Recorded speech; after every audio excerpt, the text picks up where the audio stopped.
almost feel like Gordon Bombay would have taken his career to even further heights. Everything's flashy, everything's cocaine, everything's Fun. Open wide for some soccer! I don't care what your personal thoughts are at home. I care that you hate the Cowboys. Call this college rule! Welcome, everybody, to the Sports Experience Podcast. I'm Chris. This is Dom. We're right in the middle of a block, and this block is Brett Favre's backups. Who we got today?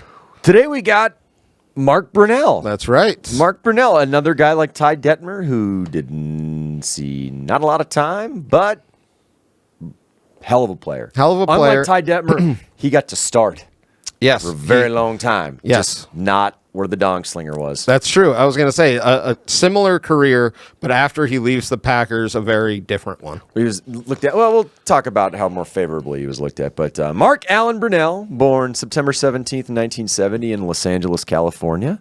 Mom Sharon and Dad Dave, with a younger brother Matt. His dad Dave, though, was a great pitcher. His dad, good baseball player, and Mark's also into baseball growing up. He was a pitcher at Cerritos College in Cal Poly San Luis Obispo. He injured his throwing arm after being a Kansas City Royals draft pick, and then just became a teacher and a coach in Santa Maria, California. Let's see, he played Mark. Much like his dad, also played baseball. He was a pitcher. So Yeah, and he's a lefty, by the way. All right. We need to bring that up. All right. We need to bring it up. But he played baseball and football mainly in at St. Joseph High School. Mm-hmm. So He played high school for the high school, there in Santa Maria. Yeah, in Santa Maria. In 1985, though, he was more of a baseball player growing up until he went to Terry Donahue's football camp at UCLA. He was a sophomore in high school, and offensive coordinator for the Bruins, Homer Smith, basically told his dad, like, your son could do this professionally. yes. So he kind of started veering towards football, even though he's playing baseball and basketball and like doing well. Yeah. Doing well in both. But then he becomes their starter 85, 86, 87. Yeah. And when you're like sophomore and you're starting, I feel like you got a lot of potential. Yeah, definitely. They're putting faith in you, and his team's winning, too. Yes, they're winning. It's Yes. not like that they're just like a middling team, like, well, you're all we have. Yep. You know, like, he was also a punter as well. I saw that. Which, taking it back to the Van Brocklin and Bobby Lane. I love it. I love it. He had over 2,300 passing yards and 22 total touchdowns there as a senior. And he's getting a lot of attention in California. He's basically being recruited by all the Pac-10 schools. Yes, because they had 2 league championships in his high school. And I felt like a lot of the California teams were looking at him heavy from California, but he doesn't stay in California. He doesn't stay in California. So the thing is, he's a great, and we'll see in the NFL, he's a dual threat kind of guy. Not that he's like Randall Cunningham, but he uses his legs very effectively. Yes. Very effectively. Slippery is a good word for Ooh, him. I like it. The place he wants to kind of go in California is USC. Yeah, I know. And they're recruiting Marinovich at this time, who's like the number one robo QB Yep. prospect. So when Brunell says that didn't affect his decision, but I think it might have a little bit. But to his credit, and he even said this, the culture up in Washington, up there in Seattle, was more his style. Well, they're building this really great football program right now in Washington. They're building a Leviathan. They have one of the best draft class when he comes in. So you're just like, oh, this could like The recruiting really, class? Oh, yeah. Sorry, Oh, the God. recruiting class. This could like really work out, and it does. Oh, man. So red shirts in 88. Yep. Then in 89 as Kerry Conklin's backup. But by 1990, he's the new starter as this junior class is really starting to pick it up, and they've wrestled away the Pac-10 from USC. Well, and then we see what happens in this USC game. Oh, yeah. They absolutely destroy him. And this is something that I love in sports. You're like, God, I really wanted to go to that college. Doesn't go there. Goes to Washington. They beat USC 31-0. Their trench play during this era in Washington was just filthy. And their defense, the Purple Rain, was just filthy. Yep. Well, the trench play, very World War I of them. Very World War I over there. Just. Over yonder. But there's a great quote from this game where Todd Marinovich, who's USC's quarterback, says, "All I saw was purple." Oh, yeah. Like, you were basically just ambushed by 11 grimaces. Which, now that I think about it, my God, do I want to see that on a football field. That's pretty good. Just Ronald McDonald just, just getting busted by a bunch of grimaces, just dogpiling him. Anyway, 1990, a great year for UW. Over 1,700 yards passing and 14 touchdowns. Almost 450 on the ground and 10 touchdowns. So he's a great guy to have in the red zone because of his legs. Yes. Because if a play breaks down or like he can get kind of an angle, man, he'll beat you to the corner. He's not going to Michael Vick you, but he'll get there. Yep. The 31-0 blanket against USC. They go 10-2. They finish the year regular season ranked 8th. And they go to the Rose Bowl. Yeah, Pac-10 champs. They go to the Rose Bowl versus Iowa. Kick the crap out of them. And destroy them, and he ends up winning MVP of the Rose Bowl. Mm-hmm. So, like I was saying with the last episode, if you're a fan, you're like, oh, this is going to be really good. You're very excited if you're in Seattle. You're like, 1991 is our year. And you know what? It just wasn't Mark's year. Yes, exactly. Because they still had such a great team. But he gets a knee injury, and so April 22nd, 1991. This was I don't know if you read anything about the injury he had, ACL and MCL. Yeah, it was both. Yeah, and he was hit in the right knee by Steve Entman. I don't know if you know who that is. Number 1 pick in the 92 draft. And one of the players in Little Giants that gets off the bus, Spiderweb. I love that. So he was hurt April 18th. He has the surgery on both the ligaments on the 22nd. He's out 6 months, which is like, oh my God, we lost our starting quarterback. Yep. But it doesn't matter because they have Billy Joe Hobert. And then by later in the year, Brunell's coming in every few series. Well, he comes back early. Yeah. Like 2 or 3 months early. Because he's a tough bastard. But for the rest of his career, they're essentially splitting duties with him and Hobert. So it's like, I mean, until we'll talk about what happens with that. Oh, but there's a lot of fun involved with this. But then you see him like he didn't do anything wrong, but he essentially loses that starting QB title. I mean, they always say you can't lose your job because of injury. Mark Brunell literally had that happen his junior year of college. Exactly. I mean, while he's playing spot duty, on January 1st, 92, they win the Rose Bowl, 34-14. He plays a small part in that. He has a touchdown. Yep. He has a touchdown in this game. And they finish 11-0, and I forget if it's the coaches or AP poll they won. They should have won both. I was going to say. Won the other one. Yeah, I think they won the AP poll. But like it literally was that thing where you're like, all right, they probably should have been national champions. If they had played Miami, they would have Uncle Slippy fisted Gino Torretta 8 ways from Sunday. That would have been just an ass kicking. I like that. So 92 though, he starts as the backup. Yep. He's back in spring camp. Hobert beats him out. Yeah. Hobert beats him out, and they have a lot of guys coming back on this 92 team. They actually start 8-0. And then on November 2nd, 1992, the LA Times run an expose on Billy Joe Hobert doing what, Chris? I don't remember exactly what he was doing because I saw that he got suspended. So he took $50,000 in loans from an Idaho nuclear engineer who was the father-in-law of one of his friends, and he spent the because obviously he's going to pay him back because Hobart's going to leave for the draft in 93. He spent the money on cars, guns, expensive stereo equipment, golf clubs, and wild weekends, which to me just says, why didn't you just say he spent the money like someone named Billy Joe would? He bought an El Camino. I mean, he bought a 12 gauge. There was flames on both. But it's one of those things that, like, in college football back then, you're like, yeah, he was broke and he took out a loan and he was this wouldn't about be frowned to upon now. No. But Chris, in 1992, you're a student athlete. Yes. So this crappiness though is advantageous for Mark because he gets to play. Because I was going to say, now he's without a doubt their only quarterback, or at least their only starting quarterback. But they end up losing 3 of their last 4, including the one where U of A beat them when they were number 1 because they were ranked number 1 when they came to Tucson. Yep.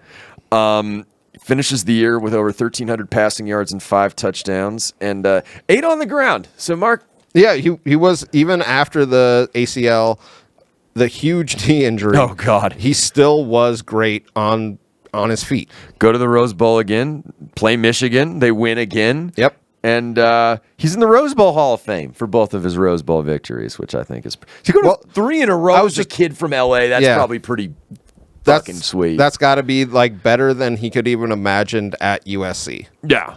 So we get to the 93 NFL Draft. All right. And we've done an episode on the first pick of this draft in Drew Bledsoe. Well, I thought it was interesting because Hobert goes before him. Well... So yeah, we had talked about the Bledsoe and Meyer thing. Hobert goes in like the second or third round to the perfect spot, Chris, to a place where he can roam free. The Los Angeles Raiders. Yep. He was the third quarterback taken after Bledsoe and Meyer. And then in round 5, we had talked about it in our last episode. And to their credit, Holmgren, Wolf, and their scouts were amazing at just saying, literally, if there's a guy we like that falls, because we're fine. Yep. But if someone falls that is of that at that position, in my opinion, you should take a quarterback every year, and like with them, every year or every 2 years. Yep. If there's a guy that you really like who's of such great, they were probably like, as long as he passes physical, this is like a round 2 guy. Yes. Like. So he goes 5th round, 118th pick to the Packers. Which is interesting because now it's Ty Detmer and Brett Favre. And he's got a little more size than Detmer. Yep. He's like 6'1", 6'2", over 200 pounds. Like he has an El Camino, and like Favre at this juncture of his career too, he's mobile. Yes. So he's mobile, and unlike Favre, a bit more accurate with the football too. And I'm sure there were some talks of what to do in those situations where the old dong slinger's throwing a pick 6. Yep. But playing in 93, he doesn't play at all. 94, he plays in 2 games. In his debut, he has 95 passing yards and a rushing touchdown. That was it? Yeah, that was it. I mean, he plays 2 years as a backup, and then he becomes a restricted free agent. And this is literally like what you were saying. The Eagles are looking to pick him up. Well, and this is the same coaching. No. This is the off season before. Oh, okay. So because they lost out on Brunell, that's why they went and got. That's why they try and make Cunningham a West Coast quarterback, because Cunningham is still there in 95. Yep. So they were probably thinking like, all right, let's just get Brunell, have him sit 1 year, or maybe 2 years behind Cunningham, and turn him loose. Yes. So, because we got Ray Rhodes and Grudes there. I don't know what his opinion on the emails he was getting from Grudes at the time. Probably not favorable. No, he liked him. Oh, he liked him. Yeah. Mark Brunell's a favorite of the emails. He's a different kind of man. Different kind of man. Man of his time, one might say, Chris. Man of his time. They offer him a deal, though. 5 years. And Brunell turns him down. Yes, they can't. So Packers and Eagles actually agree on a trade. He says that he's not going to sign a contract because he doesn't feel like he's going to be the starter or given the opportunity to be a starter. Yeah, so it's like, I'm going to sit for 2 more years. Why? Like, I'm not going to get, like, my biological clock is ticking right now, Mark Brunell. But on April 21st, 1995, before the draft, the expansion Jacksonville Jaguars have acquired veteran Steve Berline, but you need someone else younger. And that's what they were. So when Carolina built their team, they built it with guys like Sam Mills, mostly like guys at the end of their career trying to win now. Jacksonville, while we'll get into what happens with them, they were a very young team from the get-go. Which turned out to be smart. Oh, it turned out to be very smart. So he's the first trade to ever go to Jacksonville Jaguars. Which is fitting. Which is good. Signs a 3-year contract, and it kind of works out. They gave up. And this is the other thing, though, the intelligence of these guys in Green Bay. They got a 3rd and 5th round picks back from him. So, like, okay, well, he might not play, but you obviously need him more than we do. Exactly. So in 10 starts that year, he eventually takes over for Berline towards the end of the year, wins 3 games, 2,168 passing yards, 15 touchdowns, has almost 500 yards rushing. Yeah, he has like 480. Yeah. It's awesome. I know, right? Granted, a lot of that he's probably running for his life. I mean, even though you got Baselli, you got a traffic cone out there playing in your O-line. They finished 4-12, but they're on the right track. Yeah, you can kind of tell by the end of the season. They're an expansion team. Yes, but not like Cleveland. Like, they're at least pushing some of the right buttons. Yes. So in 96, they get some help at receiver. Jimmy Smith is already there. We should do an episode on him. Holy shit, what happened after his career ended. Keenan McCardle's there now. This is his first year, and he was just like reliable everywhere he went. Yep. And they've also brought in Bad Moon Rising to this roster. I don't know if you read anything about this. No. So they they start the season 4-7. There's a game November 17th, 1996, where they go to Three Rivers and play Pittsburgh. I remember this because they beat Pittsburgh the first week that season. They like embarrassed them in Jacksonville. They went back to Pittsburgh and got the brakes beat out of them. Like that was like a definite revenge game. Yep. And during this game, they lose 28-3. Rison just gives up mid-game. Yeah. Like it's not like Antonio Brown where he walks off the field, but it's like he doesn't run out his routes. One of the times he does it, it's picked off by Deion Figures. Like it's really embarrassing. And after that game, Jacksonville has had enough of him. That's why he's in the scoring a touchdown in the Super Bowl that year for Green Bay. Oh yeah. Because after he left Jacksonville. But what they end up doing is they replace him with Jimmy Smith. So Jimmy Smith gets those reps now. Yep. And it's like everything after that game everything clicked. Yep. Career highs that year, completions, attempts, completion percentage, yards per attempt. He led the NFL in passing yards a game. Made the Pro Bowl, which is for a 3rd and 5th round pick investment, that's pretty good. That's pretty good. Yeah. Just an incredible season that year. Career high in passing, over 4,300 passing yards. Yeah. Yeah. This is what I mean, where like we'll go through some of these other quarterbacks. He really could have like taken off with this Jacksonville team. In the window that he played, he was so good. Imagine though if Favre gets hurt or he has like a Detmer 7 interception game. Yeah. Like while Brunell's there. Well, yes. Maybe we have a different story. Maybe we are not doing this at all and laughing at Brett Favre. Anyway, they win their last 5 games to sneak into the playoffs. December 28th, 96, they go play the Bills in Buffalo, where they've never lost a postseason game. Yeah. This is if we do that playoffs block again, we got to do this for the wild card. It's an insane game. Natron Means and Tony Baselli dominate most of it on the ground. It's tied 20-20 in the 4th quarter. Brunell throws a pick 6 though, but then on the following drive, he ties it at 27 on a TD pass. So come back on the road, your first NFL playoff game in Buffalo, and they end up winning 30-27 on the Mike Hollis field goal that hit the upright. Yep. And kind of snuck in. Had a pretty good game, all things considered. And then we're going to talk about a game we discussed in another previous episode. The AFC divisional round where they go to Denver. Oh, yeah, where they go to Denver. Sure. No one gave them a chance to win. Sure. The Jaguars in the newspaper. And basically what happened, they fall in a 12-0. They play like shit in the first quarter. And then Brunell just starts slinging. Means is picking up yards on the ground, but Brunell has some incredible just passes. They reel off 23 straight points after digging that 12-0 hole.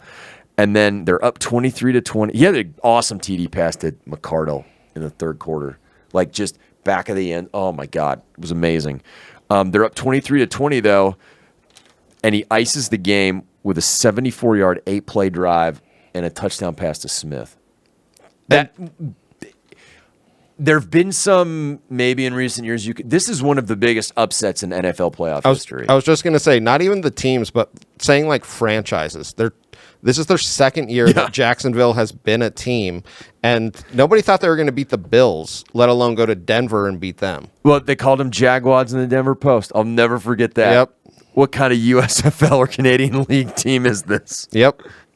That almost took everyone's soul in that city. Oh, I'm sure. Because nobody thought they were going to lose. John Elway, that was another one where people were saying he might not win ever. Yep. They go to the AFC title game in their 2nd year. Which is the furthest he ever goes into playoffs. As a starter, yeah. As a starter, because we'll get into that later as a kick holder. Yes, but he is so, like, this is my thing where you're like, oh, he really is an elite quarterback in this time. Oh, definitely. This window, he's a Pro Bowl caliber player. For like 3 years. Yeah. They end up losing 20-6 to New England, though, in the AFC Championship game. The next 2 years, they're really solid. Now you're starting to see them really, they kind of worked out the kinks at the end of that last season. Yep. But 97, 98, they win 11 games both years. They go to the wild card in 97. In 98, they win the AFC Central. Yep. So, I mean, they're having really terrific seasons. In 97, I read a story where he hurt his right knee in preseason. Mm-hmm. Some people believe that he tore his ACL. He played through a partially torn ACL in 97. Oh, yeah. Because that was back when you could hide injuries. Yes, that was back when you could hide an injury. 97, this is also the year he goes to a Pro Bowl and wins the MVP of the Pro Bowl. Yeah. So just to say, if he actually started the season with an ACL tear, right? It's kind of ridiculous. He had that brace all season. He had an ankle sprain in 98 too, so he's hobbled, but he's gaming it out for him. Well, he's one of those quarterbacks that play through it, because you hear that about some guys. They're like, my elbow hurts. My elbow. And you're just we can laugh at the guys with tennis elbow. Yeah, exactly. Sir, how did you hurt your elbow? Tennis. So he's almost 5,900 yards combined passing, 38 TDs, 2 on the ground. Unfortunately, in both postseasons, they're rocked by Denver the following year in Denver. Yep. Yeah, they just get absolutely destroyed. 98, he wins his first playoff game against New England, which I thought's pretty cool. They're at home in Jacksonville. Then they go play the Jets. And you remember in that one episode where I'm like, and then they play the Jets, and they win because it's the Jets. It doesn't. Well, you know who's quarterbacking this Jets team? No, who's quarterbacking? Vinny Greenballs. Oh, Vinatieri. No, Testaverde. Testaverde, my bad. Oh, yeah, because he's the only one that wins playoff games. Yes, for the Jets. 99 might, well, it's not statistically his best season. It's his best season in terms of Jacksonville's team success. Yes. He goes 13-2, makes another Pro Bowl. The team goes 14-2 overall. This was the only 2 losses against our episode that premiered this week. Mm-hmm. Over 3,000 passing yards and 14 touchdowns. He led the league in interception percentage. I know, which is interesting because he wasn't throwing a lot, but like you can see that they almost were like figuring it out. Well, their offense. But he's taking shots. I mean, you're taking shots to Smith, and you're taking shots to McCardle. They have the number 1 seed in the AFC. Yeah. The divisional round, they end Dan Marino. They do what Ray Finkel never could. Yeah. They beat him 62-7, and it's like this is the laces were in game. Like they destroy them, and you're thinking after that, the Jacksonville effing Jaguars could win a Super Bowl. They win 62-7. I was just gonna say it's wild to think that, especially when you look at the other expansion teams. Browns. By this point, what was it? Carolina's circling the Carolina. Yep. So, like, for them to be this elite this quickly, people are just like, "What the hell just happened in Jacksonville?" This is their 4th year in a row in the postseason. In the postseason, yeah. Yeah. I don't know if you saw anything before this game. The team recorded a rap album. Oh, I didn't catch the rap album. Oh, dude, you got to look it up. It's so all the Titans players were singing it during the game, making fun of them. Of course. Because they played Tennessee, the only team that beat them. A bionic Steve McNair is ready to crush your soul, as I know all too well. January 23rd, they're winning 14-10 at halftime. Yep. They're keeping it tough. They're staying in it. Tennessee's defense is really good. Oh, boy. 23 unanswered in the second half. And this is where, I swear to God, it's in this game where it's almost like his career takes a different path. Oh, yeah. It's so interesting because sometimes you just, if they would have won this game, I felt like we'd be talking about him in Jacksonville for a long time. It's weird to think, obviously, I don't know who would have won the game, but it would have been a lot more offensively open in a track meet. That would have been a thing to see them offensively against those against that Rams team, because that could have, wow. Yeah. I mean, God, that would have been awesome. But anyway, they end up losing.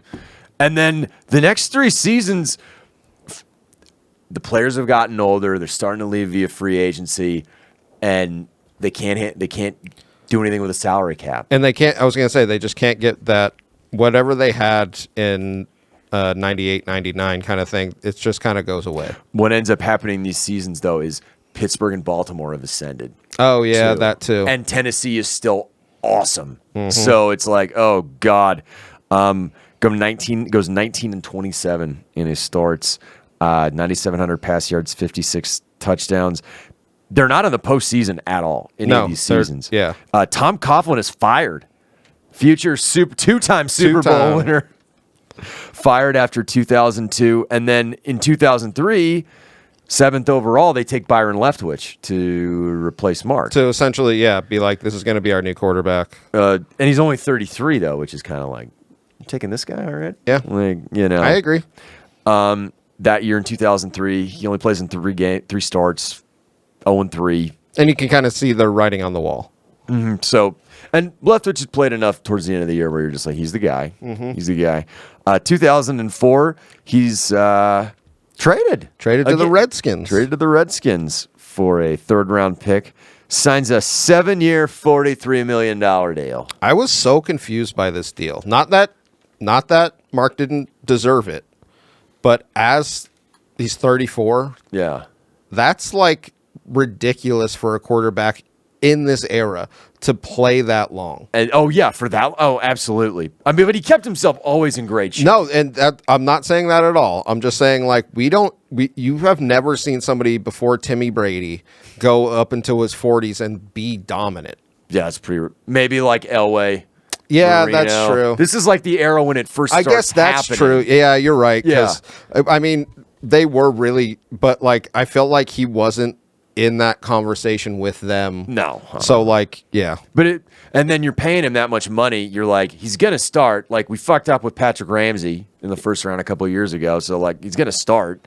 That season, he's only 3-6 as a starter, under 50% passing, and under 1,200 yards. So he just. But these are the Dan Snyder Redskins you're accustomed to seeing. I was just going to say, it's not, I feel like, an offense that goes with his skill sets. Yeah. So he has like a hamstring injury early on, and it's just not a great fit. No, it's not a great fit, but Joe Gibbs is still your coach. Yeah. And then the next year, he has a late career renaissance.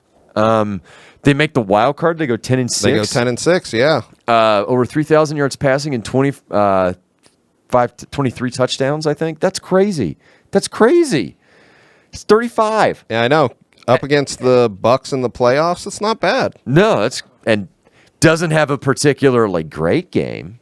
I mean, 15 passes for 41 yards. Yeah, which is a weird statistic when you look at it. You're like, geez. This was a Sean Taylor game where he returned that fumble and then he spit on Michael Pittman and they threw him out of the game.